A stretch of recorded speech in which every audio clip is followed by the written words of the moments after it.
非正式統計，近年聽得最多香港人講嘅說話，可能就係香港已經變啦，變得好陌生。一個城市受到不同嘅衝擊，不斷變遷正常不過。正所謂30年河東，30年河西，或者以30年作為一個單位，睇下係咪可以透過30年前嘅香港大新聞，印證一下呢啲日子以嚟香港到底有咩改變。至於變得更加好定變得更加壞，相信不同人有不同嘅答案。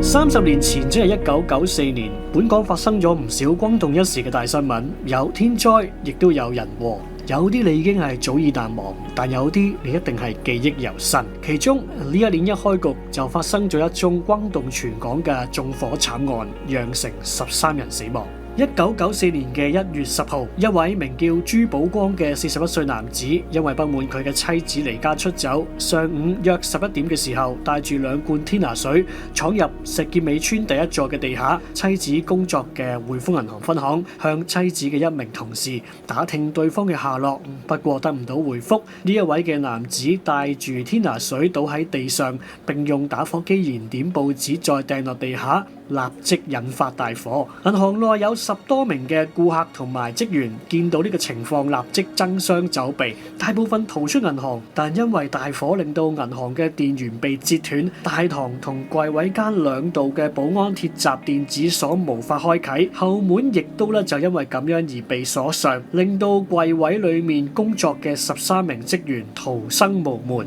一度被困。消防接報之後，動用咗13架消防車、9架救護車同埋4隊醫務隊灌救，最後喺銀行救出咗13人，分別係3男10女。佢哋被救出嘅時候已經昏迷，大部分都唔能夠自行呼吸，要靠消防員用儀器或者人工呼吸同埋心外壓施救，場面十分緊急。佢哋之後分別被送往廣華同埋明愛醫院搶救。不過傷者最後均未能夠保住性命，喺21日之內先後離世。致命嘅原因全部都係吸入濃煙。死者包括銀行嘅分行經理、副經理、主任、櫃位員、職員以及辦公助理等等12人，其中一位26歲嘅女職員當時已經懷孕3個月，所以死亡人數應該係13人。一場1級火斷送咗13條性命。事件中只有1名銀行嘅女職員生還，佢事發嘅時候匿喺廁所裏面，以濕毛巾掩住口鼻，減少吸入濃煙，保住性命。但係佢事後患上咗創傷後遺症，獲得匯豐銀行體恤，無限期發放咗有薪假期，直至佢退休。而涉嫌縱火嘅朱寶光打算逃走嘅時候，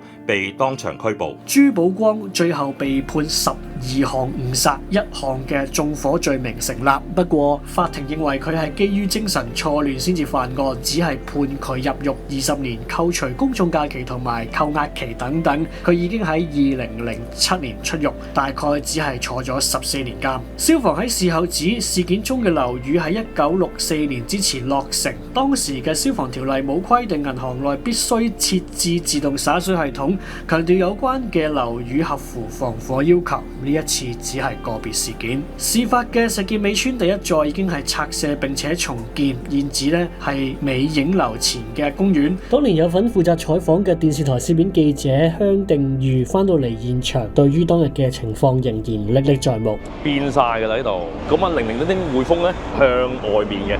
向外面呢度嗰日影咧，同埋我影嘅，我去明愛醫院影傷者嘅。我同事影嗰時咧，聽到 call 佢哋揾緊高位，可唔可以影到啲嘢？咁我喺醫院度見到白車嚟就影噶啦，追住傷者落車就追入去醫院咁樣咯。之後知道佢哋全部昏迷晒嚇，咁啊後尾原來直情有啲走咗添。咁啊第二日開工，咁啊公司過來take 翻啲環境 shot，咁啊第二日通常就係啲消防啊 check 翻現場嘅環境啊，搜集資料啊，咁我哋影翻佢哋做嘢咁樣咯。呢度呢啲樓嗰陣時仲喺度，啊明都咁啊而家都拆晒到呢度，咁變咗啲新嘅公屋咯。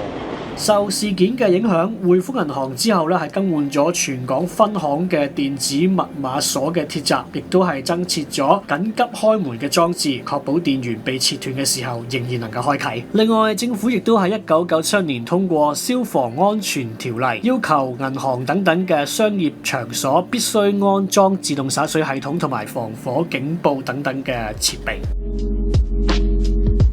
1994年嘅7月，香港已經進入咗雨季，天氣極不穩定，受到一道低壓槽嘅影響，惡劣天氣籠罩整個華南地區，帶嚟大雨。單係7月22號至24號3日之間，天文台錄得611.2毫米嘅雨量，係當月最高。其中7月22號曾經2度發出紅色暴雨警告同山泥傾瀉警告，7月23號天文台更加發出咗黑色暴雨警告，山泥傾瀉警告持續。就喺呢一個晚上大約8點鐘，大雨滂沱之下，西環堅尼地城觀龍樓 D 座對落近科士街嘅遊樂場大幅嘅護土牆，懷疑承受唔到大雨嘅壓力而塌下，場面觸目驚心。過千噸嘅沙泥湧落下面嘅行人路，當時行過嘅8名途人因為走避不及，被山泥活埋。消防到場用生命探測器喺山泥中偵測，先後掘出3具嘅屍體及救出3名嘅女途人，佢哋受傷送院。經過5日5夜嘅搜救，消防最終刮出最後2名嘅活埋途人嘅屍體。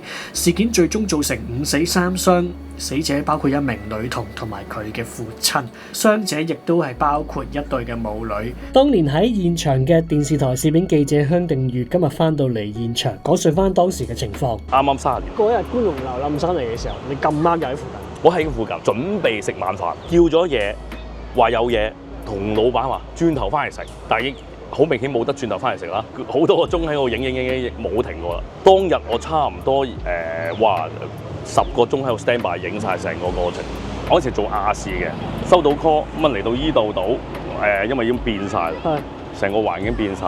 咁啊一落車，哇咁啊嗰陣時落雨，落狗屎咁樣，跟住我又揦住部機笠埋膠袋，即刻出去影啦，着住件綠色嘅公司衫，唔防水公司衫嗰時，濕晒咁啊影。即係總之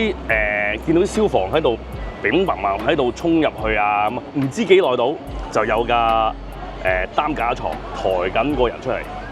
哇嗰下嚟啦！咁啊我哋影嗰時 view 打咧係黑白嘅，咁我哋依隻望啦，咁樣望住黑白，咁啊望黑白畫面，左邊落雨啊睇唔到嘢，因為我都係繼續戴眼鏡嗰陣時，咁望住有咁啊抬出嚟啦，見到隻腳有啲嘢揈下揈下，不過我都冇留意，我仲梳埋去，哇落！隻腳冇咗就嚟斷之間嘅，跟住佢就即刻擒啦，咁啊影佢上白車咯。嗰刻冇嘢嘅，淨係影完之後，我繼續做嘢啦。咁翻到去公司啲同事先講：哇，好核突啊！你影到依嚿嘢咩？咁啊嗰時就話：我都唔知啊，見嘢影啦。你嗰下仲喺度諗，唔係拍 drama 喺度鬥 shot 啊？你見嘢影啊！嗰時影新聞出到嚟一望，哇！我記憶係有紮泥已經冧晒嚟㗎啦。咁而家你哋見到現場佢嗰個大廈咧，都係即係咁多年之後咧，你都見得到佢係加固咗一邊。咁其他大廈咧都冇呢個情況。咁啊，唯獨是 D 座咧加固咗。咁啊，下邊亦都咧係已經係有啲新嘅。而家公園啦嚇。七仔啊，有啲便利店啊。咁啊，興建咗啲新嘅嘢喺度。受事件影響，2000戶需要撤離現場。有關嘅山泥傾瀉警告足足維持咗103個小時，係至今為止由於呢個記錄以嚟最長嘅一次。而排第2嘅係2023年7月3日颱風海葵襲港嘅時候維持嘅92.3個鐘頭，其他超過50小時，即係一半嘅只係寥寥可數。港府當年邀請咗一位加拿大嘅專家調查觀龍樓事件，佢嘅報告指有關嘅護土牆水渠毀爛，大量滲水，污水同埋雨水滲入山坡。而事件中嘅護土牆厚度以及設計圖則嘅1/6喺連場豪雨之下不勝負荷而倒塌。不過報告冇提及責任問題，而5名嘅死者亦都被死因庭裁定為死於意外。政府喺慘劇發生之後，陸續推出有系統監定全港斜坡維修責任等多項嘅措施，希望防止類似嘅事件再發生。不過畢竟係天災人禍，始終好難完全避免。政府嘅資料顯示，由1994年至而家，最少發生咗13宗重大嘅山泥傾瀉事故，造成咗最少7人死亡。不過近年傷亡嘅數字已經減少咗好多，但係觀龍樓事件仍然係一代香港人嘅集體記憶。最近咧做緊新嘅系列啦，咁啊要做好多資料搜集啊、整理嘅資料咁樣咧，做到好夜，同埋成日對住啲電腦咧，覺得隻眼好攰啊，好乾啊，而且咧覺得真係嗰個眼睛嘅負擔咧好大啊，就好似睇嘢冇咁清晰咁啦，同埋成日對住啲電子器材咧，加上自己年紀又開始唔細嘅時候咧，就會覺得隻眼睛會有啲退化。簡單啲講啦，就好似覺得睇嘢冇咁清啦、易乾啦、對焦困難啦、畏光啦、紅筋啦。我支眼藥水咧，依家我都唔係好使眼藥水添啊，因為我食咗豐盛生活嘅呢個潤目明眸啊，日本製嘅，無藥性快見效，專門咧係針對眼睛嘅啲退化嘅問題啦。好似頭先我講嘅啲症狀咧，全部都可以改善㗎。我自己係食咗好一段時間㗎啦，唔係食咗1、2個月咁啊，係一段好長嘅時間。對眼咧真係冇咁攰啦 ，feel 到對眼嘅淚水嘅分泌咧係多咗，冇咁容易乾啊。簡單啲講，剪片啊、做 research 啊、整理資料、打稿嘅時候咧，長期對住個電腦咧，隻眼都冇咁容易攰啊。呢個係真嘅，因為我哋做 YouTube 根本就係損耗性工作嚟嘅，仲要 keep 住長時間剪片，對住個 mon、對住個電腦、對住電子器材，攰到就會睇嘢開始會有啲朦同埋慢，好似相機對唔到焦咁㗎。但係食咗潤目明眸之後咧，反應快咗好多，對焦又好咗好多。喺夜晚嘅時候，尤其是同埋我哋長時間睇 mon 啊、睇電腦電子產品咧，嗰啲藍光啊係傷害緊我哋嘅眼睛嘅，加快咗隻眼睛嘅退化或者係模糊啊，甚至乎加劇咗咧就係黃斑病變嘅風險嘅。潤目明眸咧仲有護眼嘅專利成分萬壽菊精華、葉黃素啦、粟米黃素咧，都比市面上一般嘅護眼產品係吸收得更快嘅，更加係直接改善眼睛嘅問題，而且裡面係有專利嘅馬基酶萃取，係食藍莓護眼嘅11倍。30日咧就可以增加淚水分泌50%，即時改善眼乾，同埋咧臨床證實有效減少藍光損害85%，所以 keep 住望嘅電話啦、嗰啲 mon 咧都唔使太過擔心啊。潤目明眸咧，我自己就每日食2包嘅，佢建議都係㗎啦，早上餐前、餐後食用。即日起去到4月22號喺豐盛生活嘅網站裏面咧，如果你係買滿888蚊，輸入 HEVFace888呢個優惠碼咧，仲會有額外9折嘅。買滿1388蚊，仲會送舒暢感受 B3 啲新菌30包。另外屈臣氏、Donkey、莎莎同埋松滿清都有唔同嘅優惠，可以去睇下嘅。1994年，香港距離回歸尚有3年，已經進入咗後過渡嘅時期。但中英爭拗不單沒有停止，更加係越演越烈。儘管受到北京方面嘅激烈反對，末代港督彭定康喺1992年提出嘅政改方案，非但沒有收回，更加喺1994年嘅6月30號，亦都即係剛好回歸前嘅3年，提交當時嘅立法會。經過17個鐘頭嘅辯論，最終喺民主派支持底下獲得通過。呢個結果無疑為持續2年多嘅中英爭拗火上加油。不過，彭定康話佢嘅政改方案獲得通過，本港嘅政制爭拗已經成為過去，希望同中方喺未來繼續為香港嘅繁榮穩定合作。強調佢嘅方案無阻中國喺香港行使主權，睇唔到點解中國喺1997年之後要重組立法會。不過，中方就繼續向彭定康發炮。中國外交部批評英方無視中方嘅嚴正立場，將3違反，即係違反中英聯合聲明、違反與基本法相銜接嘅原則，違反中英兩國外長達成嘅諒解和協議嘅政改方案提交予立法會並通過，強調將來選出嚟嘅議會議員一概不能過渡，只能夠去到1997年嘅6月30號。彭督政改方案最大刀闊斧嘅係喺傳統嘅功能組別以外，新增9個功能組別，選民涵蓋全部270萬在職人士，加上直選嘅1票，佢哋一人有2票。而分區直選亦都增加到20個議席，行單議席單票制。呢個選舉制度一直被視為對民主派人士較為有利。有關嘅改動即係喺第2年1995年嘅立法會選舉實行，不過就被中方猛烈嘅批評係變相搞直選。強調有關嘅制度選出嚟嘅議員不能夠坐直通車過渡1997，結果喺1995年嘅立法會選舉當中，民主派同埋親民主派人士真係大獲全勝，喺直選嘅20席當中取得17席，60個議席當中佔31席，係大多數。不過呢班議員無法坐直通車過渡1997，中方喺1996年12月21日選出臨時立法會議員，另起爐灶，成立臨時立法會。回歸前喺深圳運作，回歸之後移師到香港，而之後嘅立法會選舉，本港採用咗比例代表制，民主派制度嘅限制底下，喺議會內嘅影響力大大削弱。不過呢啲已經係後話。根據中國官方新華社嘅報導，時任明報記者夕陽喺1993年6月至到7月期間，以採訪中英政制會談同漁委會會議為名，到咗北京，喺明報負責人嘅要求底下，透過佢嘅好友中國人民銀行人員田野嘅協助，竊取刺探國家金融秘密活動，內容涉及尚未公佈嘅人民銀行存款利率變動方案、人民銀行參加國際黃金交易決策等嘅機密資料。新華社仲巨細無遺咁樣形容兩人會面嘅時候嘅情況，指夕陽同埋田野兩人聯絡嘅時候行動詭秘，為避人耳目。佢哋唔喺夕陽下榻嘅建國飯店嗰度見面，而經常喺街頭交接。會面嘅時候不握手，分道揚鑣嘅時候不打招呼。兩人主要係以傳呼機聯繫。明報企業時任主席于品海話：事件係誤觸刑法，向中方道歉，並且感謝港府同英國駐華大使館嘅關注。不過明報係唔需要佢哋幫忙，但係于品海嘅言論被指係未審先認定夕陽有罪，備受部分嘅傳媒批評。1994年嘅4月1號，夕陽嘅妹妹被通知哥哥嘅案件已經喺3月28號審結，北京市中級人民法院裁定夕陽竊取、刺探國家機密罪名成立，被判有期徒刑12年，剝奪政治權利2年。至於田野就被指為境外人員竊取、刺探、非法提供國家秘密罪名成立，判有期徒刑15年，剝奪政治權利3年。明報員工一直聲援夕陽，喺收到佢判決嘅消息之後，到當時嘅新華社香港分社外請願，要求釋放夕陽。不過新華社冇人接信。時任嘅港督彭定康就指，類似嘅案件可能會令到香港人對未來有疑慮。被判刑12年嘅夕陽，最終喺1997年香港主權移交前不足半年嘅1月24日，突然獲中國政府以表現良好為理由假釋。從被捕起計，佢被拘禁咗大約係3年零4個月。夕陽喺獲釋當日黃昏從北京坐飛機返回本港，之後輾轉去咗加拿大，而家仍然為老東家喺多倫多嘅明報加東版工作。